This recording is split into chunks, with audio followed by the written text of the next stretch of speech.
Bom, como eu falei naquele segundo vídeo de introdução, né, sobre o meu método, esse primeiro conteúdo não está na apostila de vocês. Não está na apostila. Ele vem da minha formação, da minha pesquisa. Então, a ação social, o método do Weber não está na apostila. O que está na apostila é que eu vou passar agora. Inclusive, depois desse vídeo vai ter um recortezinho da apostila síntese, né, que é aquela parte azul da apostila no final de Weber, que é a síntese dos raciocínios que a apostila colocou de Weber ali. Então, falta ação social na apostila. Falta, que é a principal coisa do método do cara. E falta. Enfim, essa aqui são as coisas que Weber contribuiu, né, segundo o livro, para a análise da sociologia, que está em falta, né, mas contribuiu com isso aqui de fato. Então, as análises sociais de Weber, a partir do método dele, geraram um regresso histórico, né? O Weber, ele percebeu que as tecnologias mudaram as ações sociais das pessoas. Então, ele cita uma, né? Ele cita o relógio mecânico. Então, o relógio mecânico é mais ou menos do século XIV, 1301 para frente, né? Até 1401, do século XIV. E a invenção do relógio mecânico, depois do relógio de pêndulo, fez com que essa tecnologia, as pessoas começassem a controlar o dia delas. Porque na época feudal, o tempo do ser humano era de acordo com o tempo da natureza, tempo da terra. Então, tinha todo um conjunto de ideias, valores relacionados ao tempo da terra. Então, tinham festas que eram durante ou entre colheita e plantio, que a Igreja Católica tinha festa para vários santos, inclusive, que era feita nesse período, porque as pessoas ficavam ociosas, né? Elas não tinham necessidade de controlar tanto o tempo, porque só trabalhavam muito na época de colheita e muito na época de plantio, e acabou no feudalismo. Já com o advento do relógio e depois com o mercantilismo, né, o começo da era moderna, começando a se formar o capitalismo, o relógio tomou um protagonismo. Então ninguém mais, a partir da criação do relógio e do controle racional do trabalho, que a gente vai chegar lá, que é o nosso método principal nesse ano de sociologia, é trabalho. Então vocês vão analisar o filme do Tempos Modernos do Chaplin pensando o trabalho.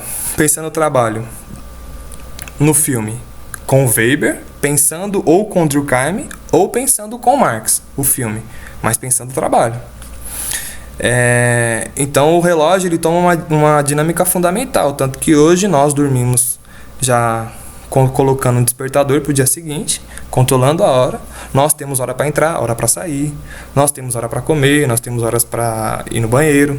Isso inclusive está no filme, né? Quem quiser usar o Weber como controle do tempo e controle racional do dia, pode colocar isso no filme do Chaplin, né? Já fica a dica aí.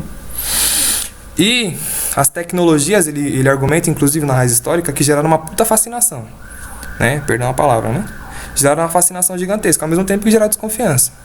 Então o Chaplin também demonstra isso no filme. As tecnologias geram fascinação e desconfiança dos trabalhadores, né? Isso está no filme. Esse foi o que ele citou como exemplo, o relógio mecânico. E isso vai da formação da sociedade feudal até a sociedade capitalista, né? Que é a período de transição, que é o absolutismo. E aí, nesse percurso histórico, ele também se preocupa com as ações sociais das pessoas, né? Que foi o exemplo que eu dei, que é o método dele. E ele chega à ética protestante. Então, o livro mais importante do Weber, mais importante, eu tô com ele aqui, mas não consegui achar. Eu vou deixar um mega com todos os livros do Weber que eu consegui achar aqui embaixo no link. Quem quiser ler a Ética Protestante é muito interessante. Então, o Weber tem o livro mais famoso dele, que é a Ética Protestante e o Espírito do Capitalismo, que tá nesse mega que eu vou colocar o link aqui. A Ética Protestante e o Espírito do Capitalismo, ele argumenta que esse jeito protestante, que é o que a gente chama mais ou menos de evangélico, né? Que está bem presente na nossa realidade, nos nossos bairros, enfim, na nossa família, ele tem uma conduta de vida, um modo de direcionar a vida, diferente do catolicismo. Então, ele primeiro fala de Lutero no livro.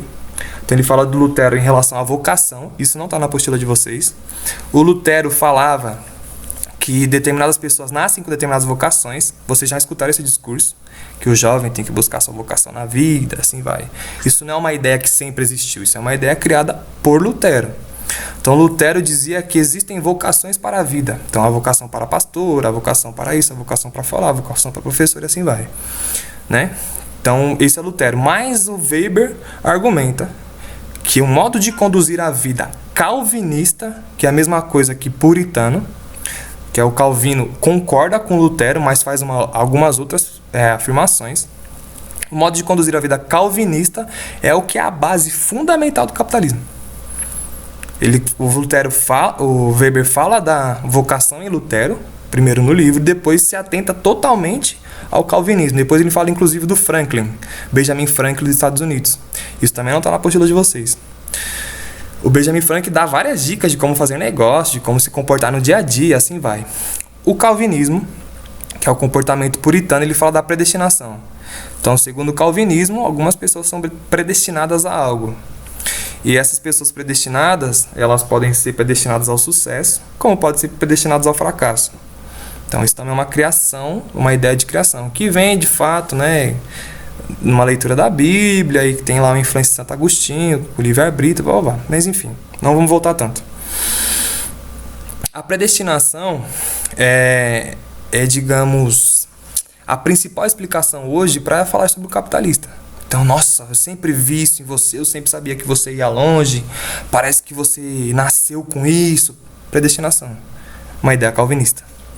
Só que um religioso calvinista não sabia se ele era predestinado a ser um abençoado por Deus em vida ao ponto de também ir para o céu.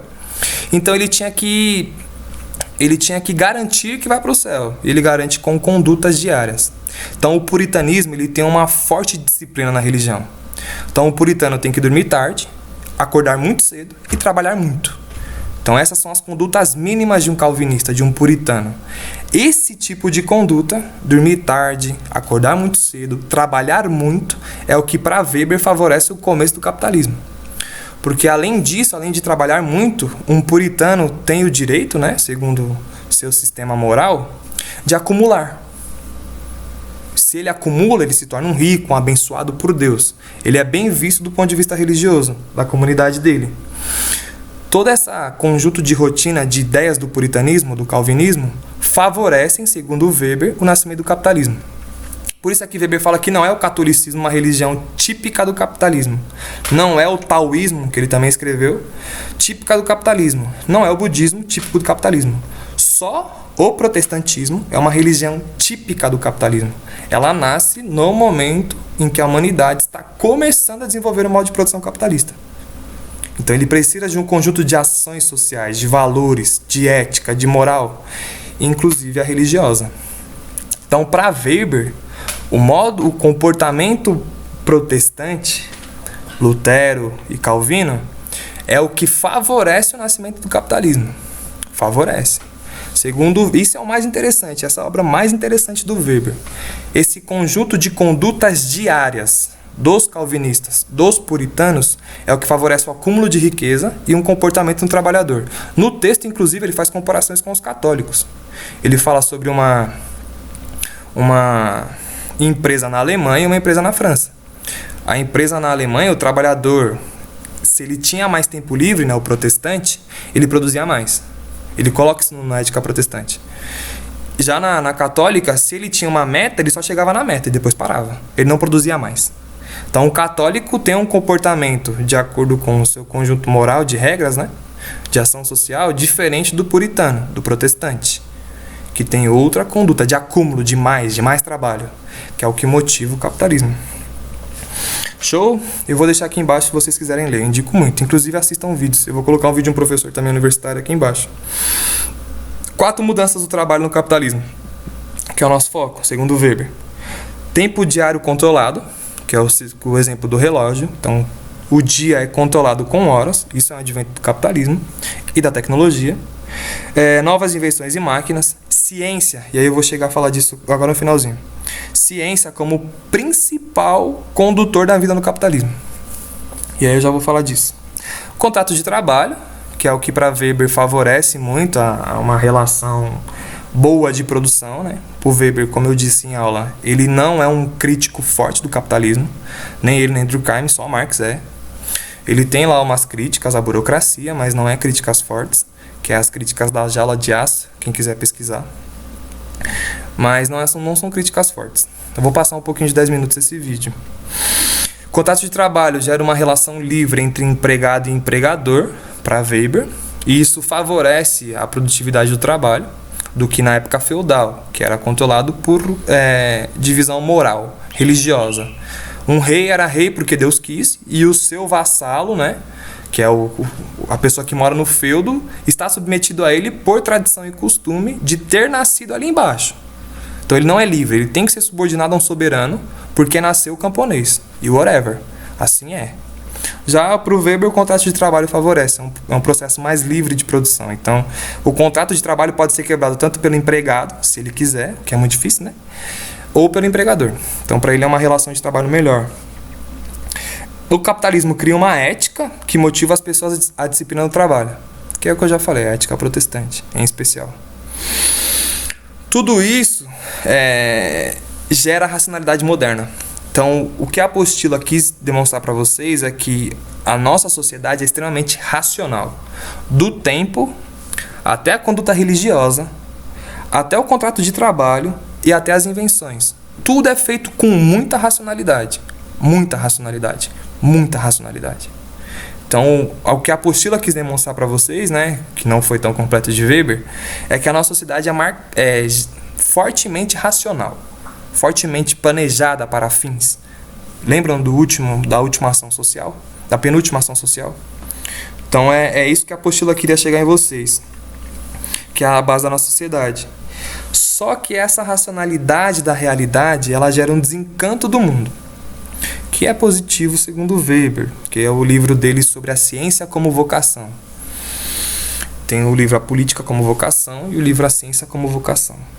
E no A Ciência como Vocação, ele fala que, diferente das vários argumentos místicos da realidade, como por exemplo signos, né, que uma pessoa explica a personalidade da outra a partir de signo, ou a partir de concepções religiosas, taoístas, budistas, assim vai.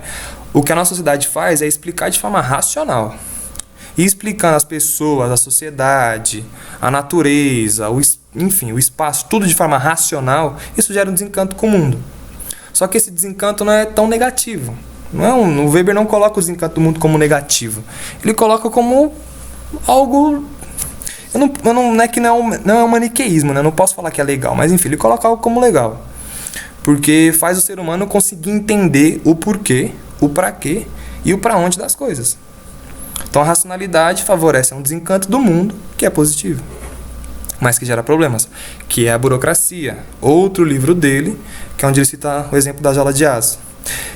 Esse professor da USP explica isso, esse professor da PUC explica isso, eu vou colocar ele aqui embaixo.